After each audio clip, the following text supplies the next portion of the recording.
Welcome back to the YouTube channel Melania Cameras. Trump komaso Mkazi wake wa Trump alusa kwambiri. Alusa chifukwa chani. Iwo alusa amulusira mtolankhani komanso comedian munthu uchita za masewero. Should we say TV show host. Taizo sama kala TV, mwana babanga ma interview anthu zosiyana. Ambiri mukumudziwa amene dzina lake ndi Jimmy Kimmel. So munthu amene nditu anapanga ma jokes enake. Joke inake, nthabwala inake imene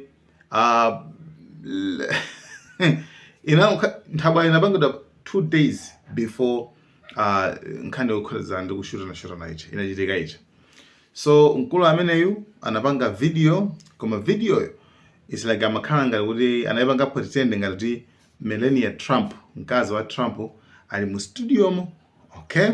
Ndama yankhula kwana kuti mukumuonanso mkazi wa Trump, Melania Trump, iweyo ase ukuwala kwambiri, ukuwala nkhala ngati kuti mkazi amene akuyembekezereka kukhala wamasiye pompano.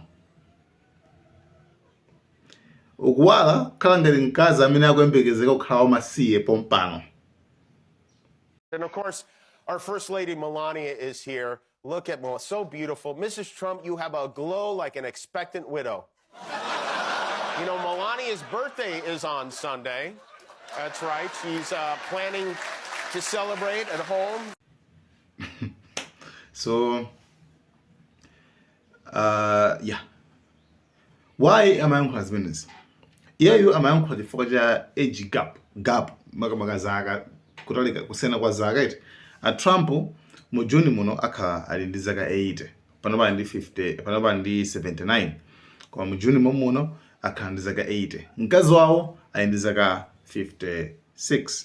So meaning kwena kuti age gap utu yawo gap mene lipo apa kusena kwa zaka asena zaka 24 kusena kwa zaka, okay? So anyway muli mosemo komano nkhani mene ilikafika uko komano okay inali zoti at least bobo koma zilango chitika zija zokhanga zoshorana fuwa izo anayankhula Jimmy Kimmel anayankhula pa 23, okay? Anayankhula pa 23 April zoshorana zija pa 25.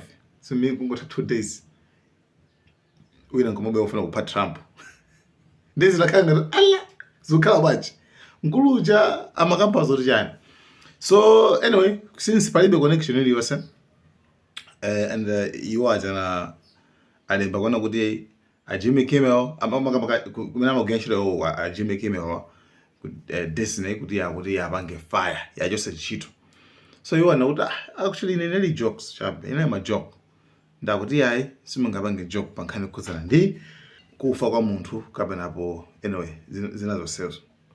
A call to fire me from our First Lady, Melania Trump, saying I should be fired because of a joke I made, again, 5 nights ago. It was a pretend roast. I said, our First Lady Melania is here. Look at her, so beautiful. Mrs. Trump, you have a glow like an expectant widow, which obviously was a joke about their age difference and the look of joy we see on her face every time they're together. It was a very light roast joke about the fact that he's almost 80 and she's younger than I am. It was not, by any stretch of the definition, a call to assassination, and they know that. I've been very vocal for many years speaking out against gun violence in particular, but I understand that the First Lady had a stressful experience over the weekend, and probably every weekend is pretty stressful in that house. And also, I agree that hateful and violent rhetoric is something we should reject. I do, and I think a great place to start to dial that back would be to have a conversation with your husband. So in your maganzano, ndorana Jimmy Kimmel ndandatu nijuju chisamani kuti I went on and just Ntchito ku Ntchito kuno just because of that joke. Ili mukwana banji kanimene. I mean, is it a good joke or bad joke?